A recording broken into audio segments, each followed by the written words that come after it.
안녕하세요. 저는 서울에 살고 있는 43세 여자입니다.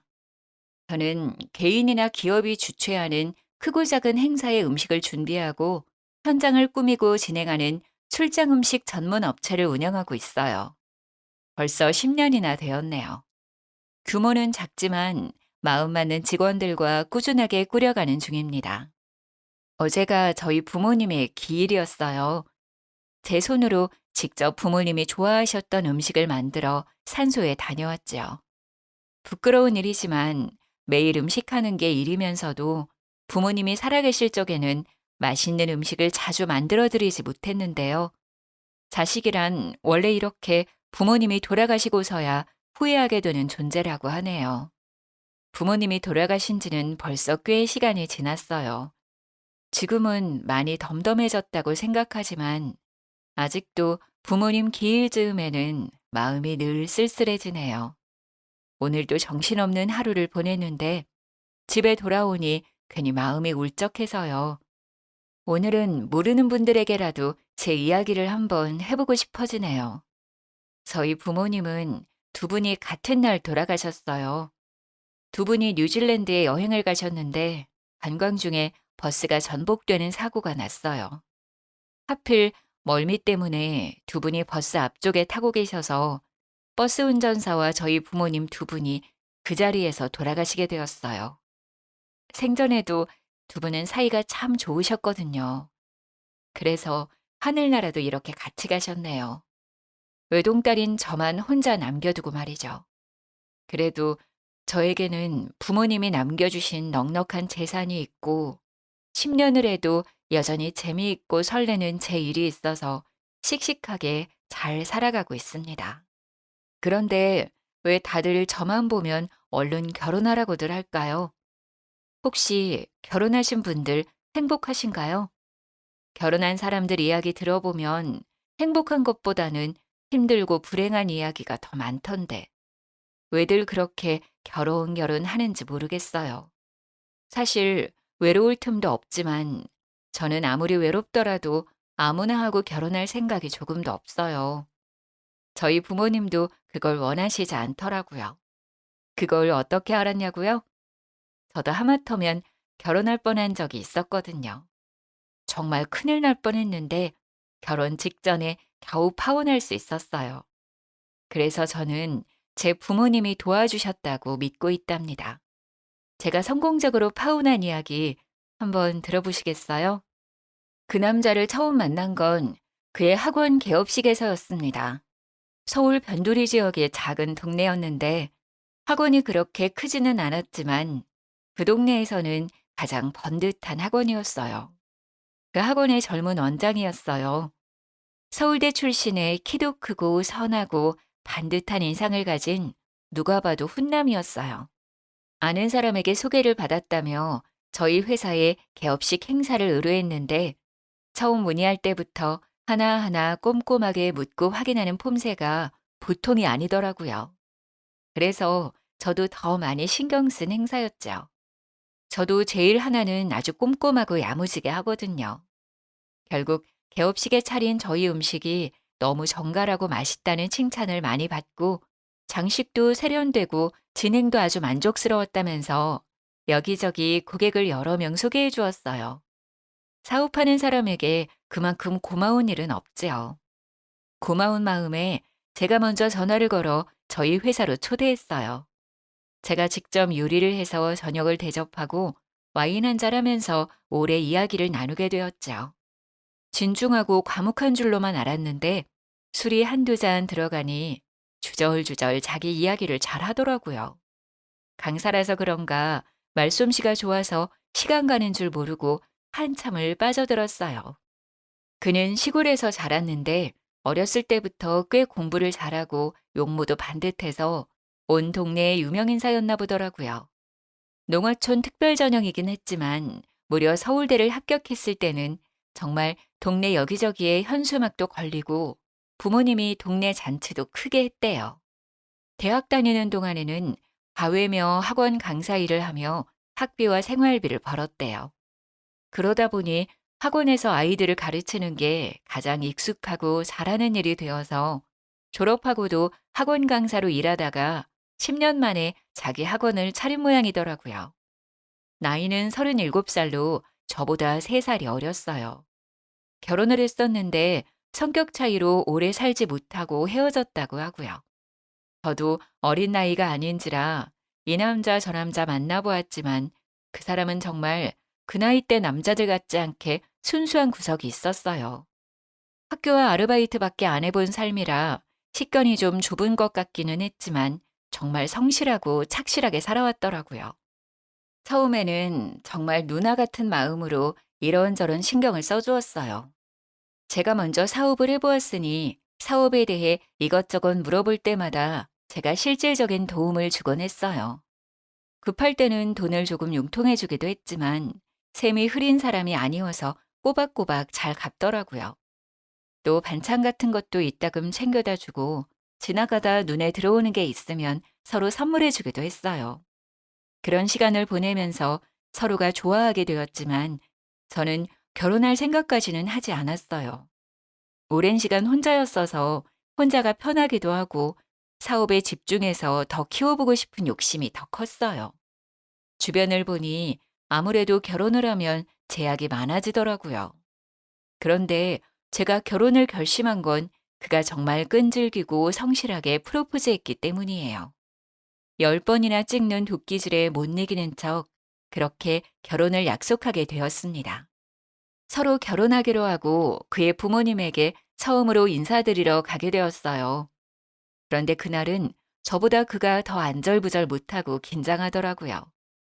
부모님을 만나기 전부터 그가 유난히 말이 너무 많아지더군요. 자기야, 우리 부모님들 말이야. 정말 좋으신 분들이야.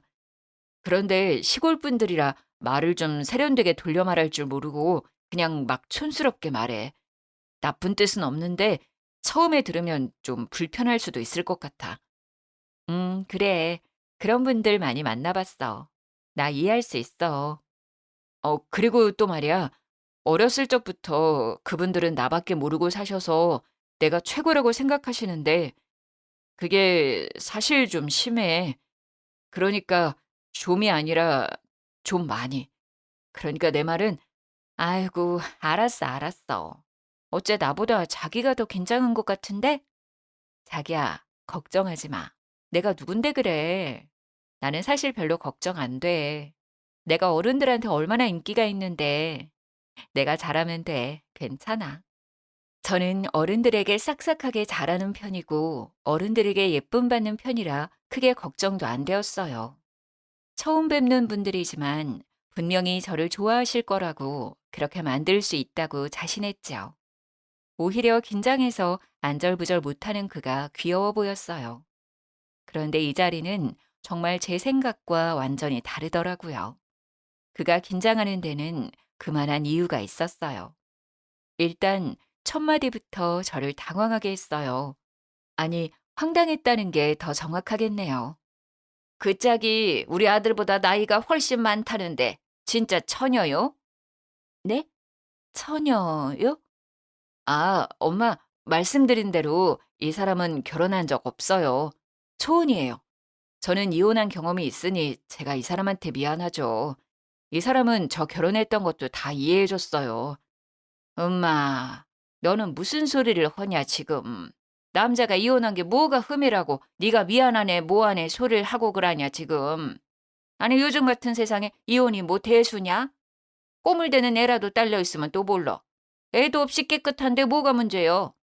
결혼이라고 뭐 십수년 살았던 것도 아니고 어쩌다가 여자 하나 잘못 만나서 잠깐 살다가 애도 없이 헤어졌는데 그걸 뭐 누가 흠을 잡는다니? 그걸 흠 잡는 사람은 아주 이상한 사람이요. 네, 어머니. 저도 이혼이 흠이라고 생각하지 않아요. 정말 조금도요. 괜찮아요. 그려, 뭐 그건 그렇고 내가 암만 생각해도 좀 이상해서 말이요. 네? 뭐가요, 어머니? 여자 나이가 40이나 돼서 아직까지 결혼을 한 번도 안 했다는 건 좀 문제가 있고 그런 거 아니요? 여자가 멀쩡한데 여지껏 결혼을 한 번도 안 했으려고. 어디가 탈이 있어도 탈이 단단히 있겠지. 그러니까 결혼을 여지껏 안 한 거요? 아니면 못 한 거요? 제가 하고 싶은 공부하고 하고 싶은 사업도 하고 하다 보니 홍기를 놓쳤어요. 이제 와서 생각하면 우리 지호 씨 같이 좋은 사람 만나려고 그랬나 봐요. 제 딴에는 기분 좋으라고 애교 있게 한 말이었는데 도리어 콧방귀를 뀌더라고요. 뭐 하나 제 예상대로 흘러가질 않았어요. 나원 참, 뭐 공부는 뭐 요리사가 공부하느라 결혼 못했다는 소리는 살다가 또 처음 들어보네. 요리사 하면서 공부하느라 결혼 못했다고 하면 우리 동네 지나가던 개도 다 배꼽을 잡고 웃겠네. 뭐 우리 아들처럼 뭐 서울대라도 나온 요리사요? 엄마, 이 사람은 지금 박사 과정에 있어요. 곧 박사님이 될 거예요. 학부만 나온 저랑은 그 수준이 달라요. 아이고, 뭐 요리사 박사요? 나 또 살다가 요리사가 박사라는 소리는 처음 들어봤네. 그럼 나도 요리 박사요. 일평생 내가 지은 밥이 얼만데. 박사는 내가 박사요. 밥 박사, 김치 박사. 요리 박사가 아니고 외식 경영이라고 쉽게 말해서 사장님이 되는 공부예요. 아, 요리사 박사인지 사장님 박사인지 그런 건 다 됐고 내가 지금 들어보니까 말 중에 바른 말은 딱 한 가지밖에 없네. 우리 아들 좋은 사람이라는 거. 내가 내 아들이어서 하는 말이 아니라 우리 아들 같은 남자가 세상에 어디가 있나 그래. 키 크지, 얼굴 잘났지, 공부도 잘해, 서울대까지 나왔어야. 지금은 무려 큰 학원의 원장 선생님이요, 원장 선생님. 나이 훨씬 많은 사람들이 원장님, 원장님 하면서 허리를 굽신굽신 한다니까? 말이야 바른 말이지. 이렇게 나이가 마흔이나 먹은 노처녀가 그것도 요리사나 하는 여자가 서울대 나온 이런 잘난 남자를 언감생심 어떻게 만나냐고 그래. 아주 땡 잡았지. 조상이 나라를 구했지 아주. 그래. 그런데 그 짝은 뭐 무슨 일을 한다고? 아, 네. 출장 요리를 전문으로 하는 회사를 운영하고 있어요. 행사가 있을 때 음식도 준비하고 행사장도 꾸미고 현장에서 진행도 하고요. 직원이 한 10명 정도 되는데 서로 마음이 잘 맞아요. 규모는 크지 않지만 꾸준히 성장하고 있어요. 그래, 뭐 우리 아들이 해주는 말 들어보니 뭐 남의 집 잔치집 일해주는 그런 일이더만. 아이고, 세상이 좋아져서 출장 요리로 회사도 차리네. 옛날에는 가장 없는 사람들이 그 남의 잔치집 가서 일해주고 품삯 받고 그랬지. 우리 엄니도 그 옛날에 그런 일 많이 했구만. 잔치집 가서 하루 종일 빈대떡 부쳐주고 돈 몇 푼 받으면서 우리 떡 얻어다 먹이고 그랬지. 그런 걸 날품 판다 했어, 날품팔이. 도통 말이 안 통하고 기가 차서 한숨만 나왔지만 그래도 일단 꼭 참았어요. 아, 네, 예전에는 그랬죠. 지금은 엄연히 전문직이고 제가 사장이에요. 돈도 잘 벌고 있어요. 그 말에 그때까지 입을 꾹 다물고 앉아만 있던 그의 아버지가 미간을 잔뜩 찌푸리며 역정을 내더라고요. 그 여자가 날품 판다면서 돈을 얼마나 번다고 유세가 유세요. 똑똑한 우리 아들 잡았으면 그냥 집에서 애 낳고 키우고 있으면 되지. 뭘 몇 푼이나 번다고 유세를 하는겨? 박사니 뭐니 여자가 그 쓸데없는 공부는 왜 한다고 설치는겨? 서울대 나왔으면 그런 쓰잘데기 없는 짓거리 할 필요가 없지. 최고학부 나온 우리 아들 앞에서 뭐 잘났다고 박사니 사장이니 하고 있는가? 와, 정말 살면서 한 번도 들어보지 못한, 아니 한 번도 상상해보지 못한 소리를 들어야 했어요. 저희 부모님은 제지 사업을 하셨고 꽤 건실한 중소기업을 운영하셨어요. 덕분에 저는 어릴 적부터 여유 있는 집안에서 부족한 것 없이 커왔어요. 하고 싶은 일은 뭐든 할 수 있었고 부모님과 여행도 많이 다녔고요. 서울 소재의 4년제 대학을 졸업하고 제가 원해서 미국으로 유학을 갔어요. 거기서 세계적으로 유명한 요리 학교를 졸업했어요. 요리가 너무 좋았거든요. 한국에 다시 돌아와서는 호텔 레스토랑에서 근무하면서 대학원에 갔고 지금은 외식 경영학 박사과정을 하고 있는 중입니다. 이런 제가 못 배우고 가난하다는 소리를 살면서 들어봤겠어요? 더군다나 누가 봐도 저보다 못 배우고 가난해 보이는 분들이 저에게 계속 못 배웠네, 없이 사네, 그런 말들을 쏟아내고 있는 걸 듣자니 정말 이 상황이 꿈인지 현실인지 구분이 안 될 정도로 정신이 혼미해지더라고요. 그분들이 저보다 더 가진 거라곤 서울대 나온 아들 하나인데 말이죠. 아, 그 아들이 돌싱이긴 하지만 애도 없고 저보다 나이도 어린데다가 키가 크고 잘생겼네요. 아무리 그래도 저한테 그런 말을 할 자격은 없는 것 같지만요.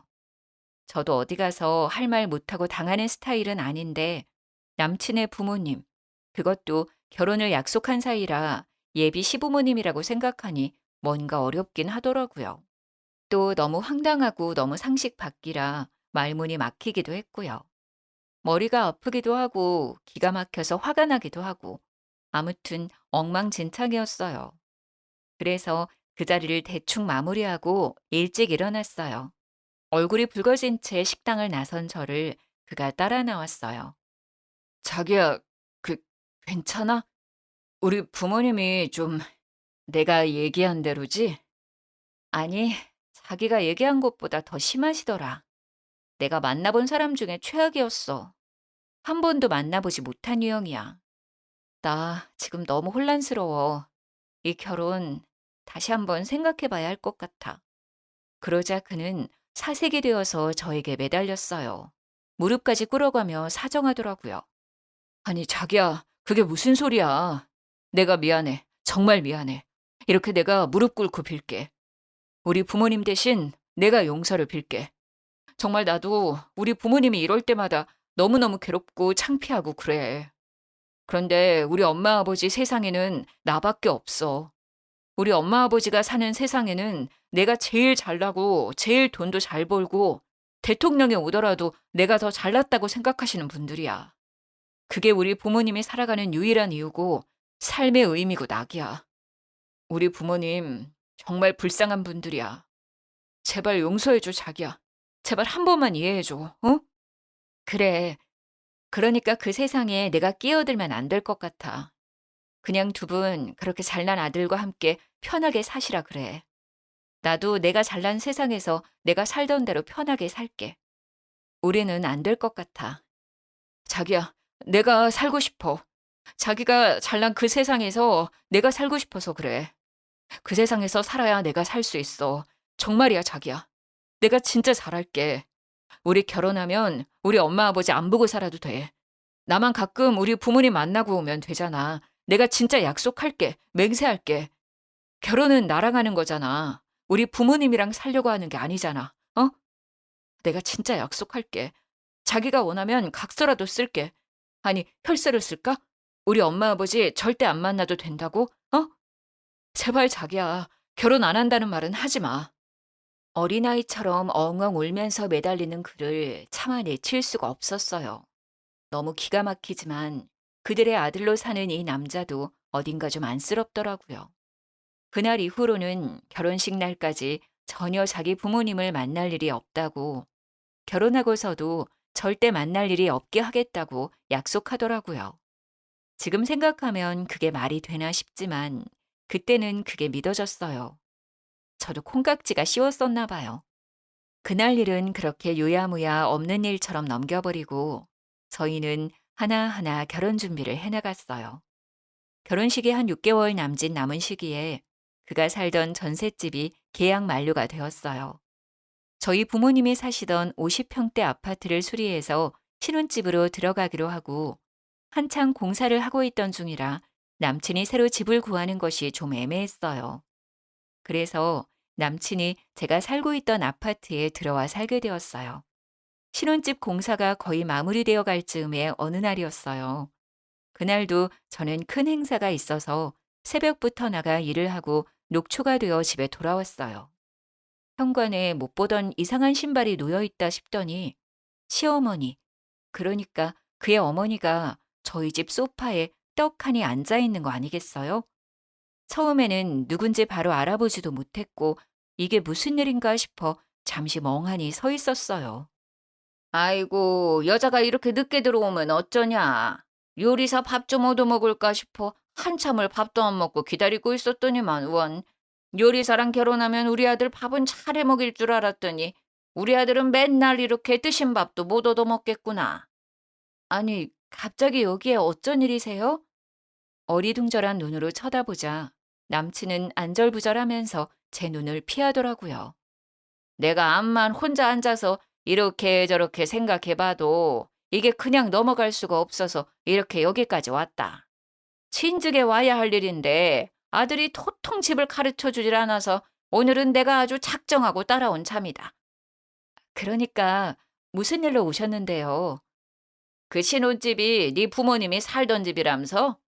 아들 말로는 그 집이 크고 좋다긴 하더만은 그게 중요한 게 아니고 거기가 사람이 죽어나간 집인데 신혼부부가 그냥 들어가서 산다는 게 내가 암만 생각해봐도 영 찝찝하고 깨름직해서 견딜 수가 없어. 그 사람이 죽어나갔다는 것은 그 집이 영 재수가 없다는 것인데 신혼부부가 그 재수 없는 곳에 들어가면 부정 타서 쓰겄냐는 말이요. 사람이 죽어 재수가 뭐 뭐라고요? 너무 기가 차서 말이 제대로 나오질 않았어요. 그의 어머니는 만날 때마다 말로 제 정신을 혼미하게 만들더라고요. 제가 정신을 차릴 틈도 없이 어머니는 계속 떠들어댔어요. 내가 살아가면서 큰일이 있을 때마다 찾아가서 물어보는 선상님이 있는데 그 선상님이 산에 가서 기도도 많이 하고 사주랑 뭐 이런 공부도 많이 한 사람이라 영이 아주 맑아. 우리 아들이 이렇게 훌륭하게 잘 큰 것도 다 그 양반이 손 피해주고 서울대 가는 부적도 써주고 그런 거거든. 저번에 학원 개업하는 날도 다 정해줬고. 그렇게 우리 집 무탈하게 돌봐주는 선상님이요. 그래서 이번에도 내가 찾아가서 물어봤지. 그랬더니 아이고 잘 왔습니다 하면서 그런 집은 들어가기 전에 제사를 지내야 한다 하더라. 신혼가구가 들어가기 전에 제사를 지내는 게 좋다고 하니 내가 벼르고 벼르다가 오늘은 아주 그냥 작정하고 올라온 거요. 제사요? 그게 무슨... 그러고 보니 저희 주방에 온갖 식재료가 너저분하게 널려 있고 재료를 씻느라 그랬는지 싱크대 주변도 엉망이고 식기며 주방 기구들도 이것저것 뒤져서 꺼내 놓았더라고요. 남친 엄마는 부스럭대면서 가방에서 신문지에 둘러싸인 뭔가를 끄집어내고 있었어요. 이봐라, 내가 제기도 다 짊어지고 왔다. 네 집에 제기가 있을까 싶어서 이것도 집에서부터 들고 왔다니께. 이거 들고 오느라 팔이 아주 빠질 것 같은데도 내가 아들 생각해서 들고 왔어야. 음식이야 네가 요리 잘하니까 후딱 해라. 뭐 많이 할 필요 없다. 밥이랑 국이랑 나물 몇 가지 하고 전 좀 부치고 생선 한 마리만 구워서 나랑 들고 거기로 가자. 시간이 좀 늦었지만은 원래 제사는 늦은 시간에 지내야 귀신들이 좋아한다. 쉴 새 없이 떠들어대는 그 말도 안 되는 소리에 머리가 아프기 시작했어요. 손가락 하나 까딱하기도 싫은 상태라 말 상대하기도 귀찮았고요. 그래서 방으로 들어가려는데 방문 위에 이상하게 붙어 있었어요. 노란 종이에 빨간색으로 글씨가 휘갈겨 있는 그 말로만 듣던 부적이더라고요. 아니 세상에, 이건 또 뭐예요? 이게 왜 여기 붙어 있는 거죠? 아, 그거 말이다. 내가 네 사주를 딱 넣고 그 선상님한테 물어봤지 않겠니? 그랬더니 네가 기가 솔찬히 세더라. 네가 기가 너무 세서 네 부모님도 잡아먹은 형상이란다. 그래서 너랑 결혼을 하면 우리 아들이 기를 못 편단다. 그래서 네 기를 좀 죽일 필요가 있겠더라. 이거 아주 비싼 부적인데 내가 니들 좋으라고 수십 개를 써왔다는 거 아니냐. 이런 거 챙겨주는 사람이 없다. 엄마니까 챙겨주지. 집안을 둘러보니 방문 위에만 붙어 있는 게 아니라 현관 위에도 하나, 중문 위에도 하나씩 떡하니 붙어 있었어요. 너무 머리가 아파서 방으로 들어와 침대에 털썩 누웠는데 베개가 불편해서 뒤져보니 베개 속에서도 부적이 나왔어요. 어이가 없어 다른 데는 없나 뒤지고 있는데 방 밖에서 어머니가 뻔뻔하게 부르더라고요. 야야, 얼른 옷 갈아입고 나오너라. 음식 준비해야지. 우리 아들 피곤하다. 후딱 준비해서 너랑 나랑 갔다 오자. 방안을 뒤지다가 뭔가 이상한 느낌이 들어 옷장 서랍을 열어보니 내이랑 양말 사이에도 부적이 들어있더라고요. 더 소름 끼치는 건 손가락만한 부적이 내이 뒤쪽에 바느질되어 있는 것이었어요. 저를 따라 주춤주춤 방으로 따라 들어온 그는 역시나 안절부절하면서 저를 쫓아다녔어요. 자기야, 미안해 정말. 놀랬지. 그동안 내가 열심히 막아봤는데 오늘 엄마가 이렇게 집까지 따라오실 줄은 몰랐어. 엄마가 시골 사람이라 미신을 엄청 중요하게 생각하거든. 나는 살면서 워낙 이런저런 일들을 많이 겪어서 그냥 그런가 보다 하고 넘기는데 자기는 이런 거 처음이지. 그래서 좀 놀랐지? 그래, 처음 보는 사람은 좀 놀랄 거야. 저는 어이가 없어 옷들을 들어보이면서 말했어요. 이게 그냥 놀랄 일은 아닌 것 같은데? 이게 제정신으로 할 일이야? 그렇지. 놀라기도 하고 기분도 엄청 나쁘고 막 그럴 거야. 음, 내가 손대지 말라고 하는데도 엄마가 워낙 막무가내라서 이게 옳다고 믿으시니까 이 부분에서는 말이 잘 안 통해. 그치만 사실 이거 다 우리 잘 되기를 바라는 마음에서 그러시는 거야. 이게 좀 이상해 보이고 말이 안 되는 건 맞지만 엄마 마음을 봐주면 그냥 이해가 되기도 해. 그냥 자식 잘 되길 바라는 마음이야. 자기야, 진짜 그냥 한 번만 이해해주면 안 될까? 그냥 엄마 하자는 대로 한 번만 해주면 엄마 마음이 편해지고 그럼 모든 게 다 수월해져. 한 번만 우리 엄마 말 들어주면 내가 모든 걸 다 할게. 내가 죽을 때까지 자기한테 잘할게. 자기가 죽으라면 죽는 신용도 할게. 응? 응? 나도 없는 내 집에 자기들 마음대로 들어와서 이것저것 만지고 난리를 쳐놓은 것도 열받지만 내가 우리 부모님을 잡아먹었네. 사람이 죽어나간 집이라 재수가 없네 했던 말들이 자꾸 떠오르면서 피가 거꾸로 솟는 기분이 들더라고요. 거기에 이 남자가 떠들어대는 한 번만 이해해달라는 말도 도저히 더 이상은 들어줄 수가 없었어요. 앞으로도 이런 일이 있을 때마다 이 남자는 언제나 한 번만 이해해달라고 하겠더라고요. 결국 엄마를 이기지 못하는 착한 아들이니까요. 베개도 다 뒤집고 옷장도 다 뒤집고 온 방안을 이잡듯 뒤져서 부적을 샅샅이 다 찾아냈어요.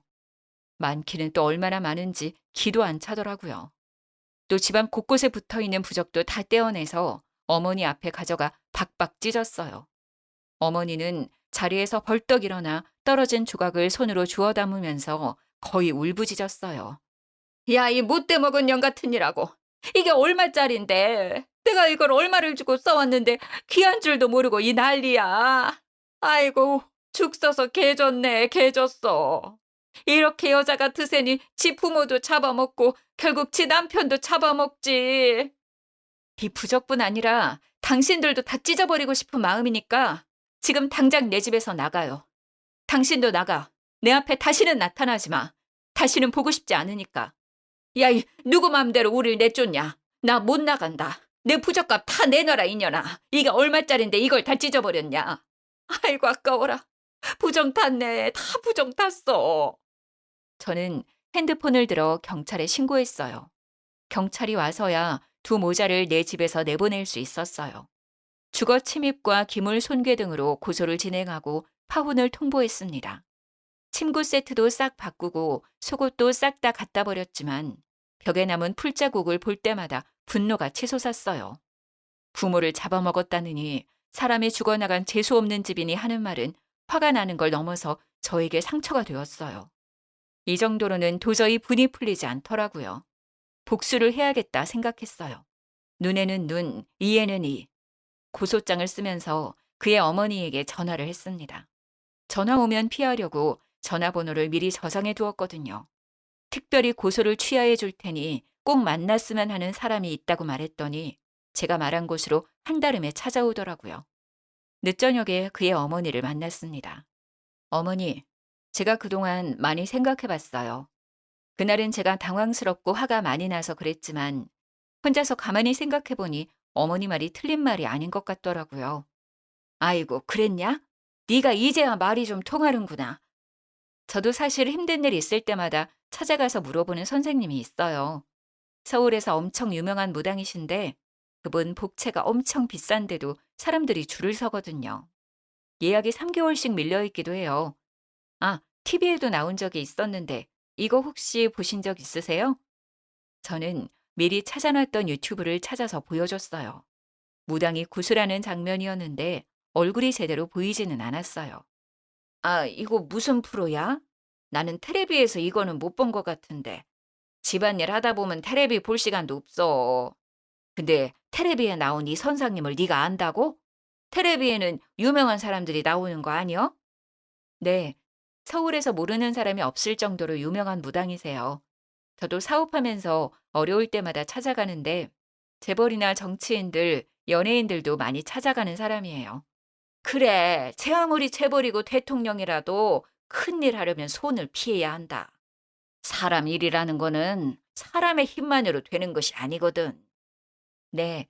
그래서 이번에도 제가 찾아가 봤어요. 어머니 말씀이 자꾸 생각나서. 그래, 그래. 잘했다, 잘했어. 가봤더니 선생님이 뭐라고 하더냐? 어머니 말씀이 틀리지 않더라고요. 결혼하기 전에 객지에서 돌아가신 저희 부모님의 혼령을 달래드려야 하고 사돈 어른들께도 인사할 수 있게 해드리래요. 그러려면 시골집 마당에서 구슬하는 게 좋겠다고 하더라고요. 그래, 내 말 틀린 말 하나도 없다. 그런데 구슬한다고?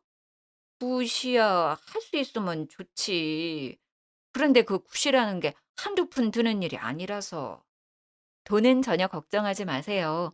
어머니는 그냥 집 마당만 내어주시면 돼요. 나머지는 다 제가 알아서 준비할 거예요.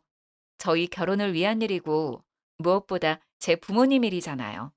마당만 내어주시면 나머지는 제가 다 준비해서 선생님 모시고 내려갈게요.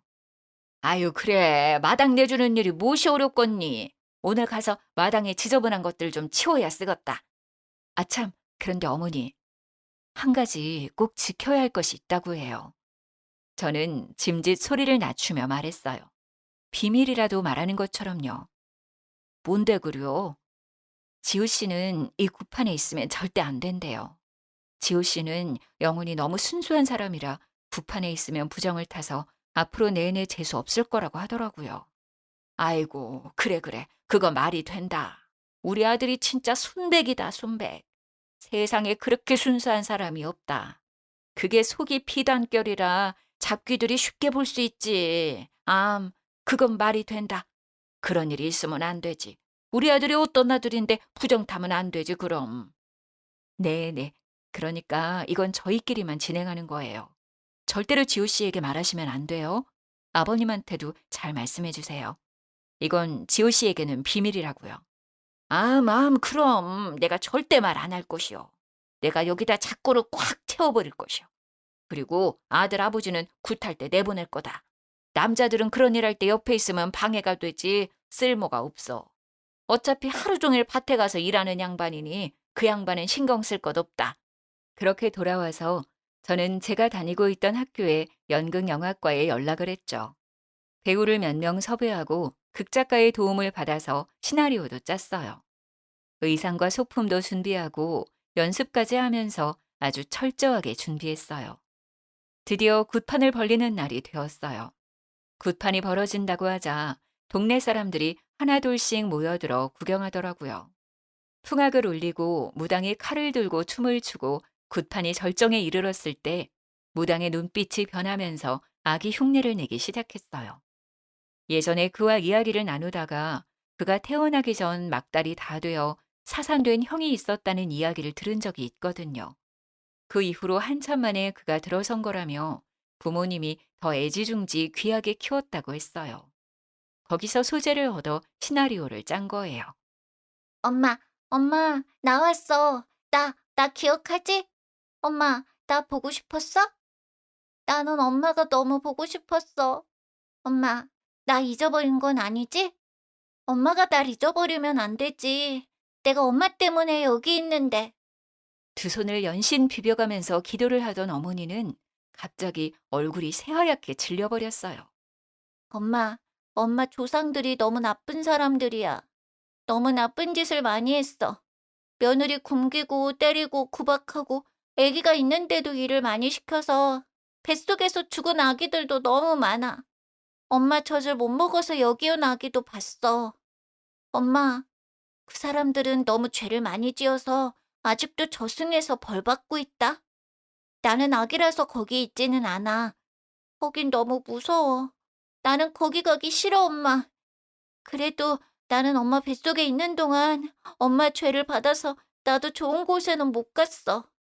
엄마 죄가 많아서 나는 세상에 나오지도 못하고 여기로 왔어. 참, 엄마, 내 동생 어디 있어? 내 동생 몸에 들어가서 나도 세상에서 살아보고 싶어. 내 동생 어디 갔어? 안 돼야. 너 네 동생한테 그러지 말어. 걔는 여기 없어. 그러지 말어. 내가 빌게. 이렇게 빌게. 어머니는 사색이 되어서 두 손을 모아 싹싹 빌었어요. 엄마, 왜 나를 위해서는 기도도 안 했어? 나는 엄마 죄 받아서 세상에도 못 나왔는데, 내 동생은 엄마 사랑 듬뿍 받고 잘 살았지. 나는 여기에 이렇게 와 있는데. 내가 이거 하나 알려줄까? 내 동생 결혼시키지 마. 엄마 죄가 많아서 동생이 결혼을 하면 애기도 안 생기고 여자는 엄마 때문에 또 도망갈 거야. 애를 낳으면 그 애가 또 엄마 죄를 받게 되니까 애 낳으면 안 돼. 절대 안 돼. 시어머니는 얼굴이 벌개져서 연신 잘못했다고 빌었어요. 아이고, 잘못했어요. 잘못했습니다. 용서해 주세요, 천지신령님. 잘못했습니다. 제가 다 잘못했습니다. 아이고, 아이고, 용서해 주세요, 천지신령님. 제가 잘못했습니다. 우리 아들 죄 주지 마세요. 동네 사람들은 그 모습을 보면서 수군대더라고요. 아이고야, 서울에서 유명한 무당이라더니 진짜 용한가벼. 그전에 며느리도 아들이랑 그렇게 둘 사이는 좋았는데 여기만 오면 그렇게 울고 싸우고 하다가 이혼했잖아. 애도 앵간히 안 들어선다고 그러더라고. 아이고, 그려. 그거 맞는 말이요. 그 양반한테 아들이 너무 귀하고 잘난 아들이잖아. 며느리한테는 좀 박했지. 그이도 참하고 이뻤는데. 에이구, 조상이 죄가 많아 그랬구만. 아유, 저 조상도 며느리를 구박했다잖아. 집안 내력이구만. 하기사 그 시절에 며느리 구박 안 한 집이 어디 있겠냐마는 그 시절에 시집살이 고됐지. 시자 들어가서 나도 시금치 안 먹어. 저, 저 무당 말하는 거 들어봐봐. 며느리 구박하면 저승 가서 벌 받는 데잖아. 아이고, 우리 시엄니도 저승 가서 고생 좀 하고 있겠네. 어이구, 호랭이 같은 양반. 그러게 생전에 마음을 굳게 쓰야 저승 가서도 편한겨. 내가 이 나이가 돼도 우리 시엄니한테 시집살이 한 거 생각하면 아직도 분하고 속이 상해. 그래서 나는 며느리한테 엄청 잘해줄 건데. 아직 며느리가 없어서 한이네. 우리 아들놈은 언제나 상가를 갈 건가 몰라. 나는 며느리 생기면 업고 살아야겠어. 그러면 저승 가서 좋은 데 갈 거 아니여. 그렇게 굿판이 끝나고 동네 사람들은 혀를 끌끌 차면서 뿔뿔이 흩어졌어요. 그의 어머니는 땅바닥에 주저앉아 엉엉 울고 있었습니다. 굿판이 다 정리되고 무당들 먼저 보내고 나서 저는 멍하니 앉아있는 그의 어머니에게 다가가서 말했습니다. 어머니, 이 결혼을 제가 다시 생각해 보려 했는데요. 이런 이야기를 들으니 너무 찝찝하고 깨름칙해서 그렇게 할 수가 없겠네요. 며느리가 죽어나가고 아기가 죽어나간 집이라 재수가 없어서요. 제가 이 집에 들어오면 부정 탈 것 같다고 저희 부모님이 걱정하시네요. 이 결혼은 없던 일로 하겠습니다. 저는 그 길로 뒤도 돌아보지 않고 제 차를 타고 올라왔어요. 아들에게는 정말 부정 탈까봐 이야기를 하지 않았는지 그가 따로 연락해 오진 않더라고요. 주거 침입 구속건은 취하하지 않았습니다. 당연히 그들로부터의 전화도 피하고 메신저도 답하지 않았고요. 그가 몇 번 집으로 찾아오긴 했지만 그때마다 경찰을 불러 해결했어요. 찾아올수록 가중처벌이 된다는 말에 남친도 더 이상 찾아오지 못했습니다. 짧은 시간에 밀어닥친 일련의 모든 사건들에 저는 완전히 지쳐버렸어요. 저는 핸드폰 번호부터 바꾸고 살던 집은 부동산에 내놓아 세를 주었어요. 신혼집으로 하려던 아파트는 정이 많이 들었던 곳이라 마음이 아팠지만 이번 기회에 처분했습니다. 수리를 잘 해놓았더니 생각보다 좋은 값을 받게 되었네요. 벌려놓은 일만 잘 마무리하고 사업은 잠시 멈추었어요. 그리고는 부모님이 돌아가신 뉴질랜드에 가보았어요. 저는 앞으로 뉴질랜드는 죽을 때까지 가지 못할 거라고 생각했지만 어쩐지 부모님의 마지막 여정을 따라가 보고 싶더라고요. 부모님이 돌아가셨던 곳을 저도 돌아보고 부모님 사고가 났던 곳도 가서 주저앉아 펑펑 울기도 했어요. 그렇게 1년의 시간을 그곳에서 보내고 돌아왔네요. 앞만 보고 달려왔던 제 삶에도 잠깐의 달콤한 쉼표가 되어주었답니다. 뉴질랜드에서 곰곰이 생각해보니 결혼까지 결심할 땐 제가 충분히 그 사람을 사랑한다고 생각했지만 그건 사랑이 아니라 그에 대한 연민과 오지랖이었어요. 마치 누나처럼 보호자처럼 어리광 부리는 그 사람을 제가 돌보고 있었다는 것을 깨달았어요. 그의 부모님이 아니더라도 이 결혼은 잘못된 선택이었어요. 결혼은 동등한 지위의 성인이 서로에 대한 책임감을 갖고 시작해야 하는 일이니까요. 저는 그동안 세상에 혼자 남았다고 생각했지만 하늘에 계신 부모님이 늘 저를 지켜주고 있다는 생각이 들었어요. 그렇게 생각하니 다시 힘이 나더라고요. 1년 만에 한국에 돌아와 잠시 멈춰두었던 사업을 다시 시작했어요. 마침 코로나가 전 세계적으로 유행하면서 행사는 전면 중지되었지만 홈파티용 음식들을 기획해서 판매하다 보니 크게 흔들리지 않고 그 시간을 버틸 수가 있었어요. 이제 코로나가 끝나면서 조금씩 파티와 행사들이 시작되고 있네요. 그래서 요즘은 또 매우 바쁘게 일하고 있답니다. 하늘에서도 늘 함께 해주시는 우리 부모님, 저를 믿고 따라주는 우리 직원들, 저희 음식을 좋아하고 찾아주는 고객들, 나를 사랑해주는 친구들, 이렇게 좋은 사람들과 즐거운 시간을 함께 하는데도 시간이 모자라네요. 저 이렇게 멋지고 씩씩하게 잘 살고 있으니 결혼 같은 거 안 해도 되겠죠? 지금까지 제 사연 들어주셔서 감사합니다.